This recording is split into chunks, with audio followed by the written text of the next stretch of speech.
This is Elan Tuna, Knapp Waterskip, July 1st, 2023. Now, if you're starting to go down, you want to kill the motor right away. So you're going to yank your tether cord off. And that'll kill the motor and that stuff. That way it helps prevent any extra damage getting done to it. Plus, this is a safety feature when you're on land in case your throttle hangs up.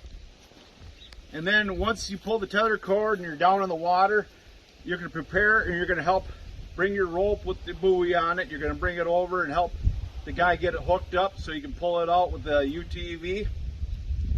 And that way they can drag it back to your pit area. Well, once you get back to your pit area, you're like, okay, I've never done this before. What can I do? Well, you really want to have tools to somehow drain the fuel out of your gas tank. Some people will just put a makeshift gas tank on there, or they'll have this where it'll come off, or they'll have a drain on it and they just run it out the bottom or whatever, and make sure to collect it and that stuff. You know, we don't want to be contaminating the environment, so you want to get that water out of there because your sled is not going to run with the water in there. And then you want to be able to pull the plug on your carburetor and drain that out as well. And you're going to take your spark plug out, and you're going to pull it over a bunch of times to get any water that was in the motor. You're going to want to tip it on side and run the water out of the exhaust. Some sleds will require you taking the exhaust off depending on the model. But you got to get the water out because that'll do damage, or your sled just won't run.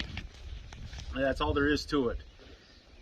Just remember them steps. Pull the plug, drain the water out and that stuff, put some fresh gas in it. Make sure it's mixed if yours is not oil injected. And if yours is oil injected, you want to check the oil injection unit as well to make sure that there's no water trapped in the oil.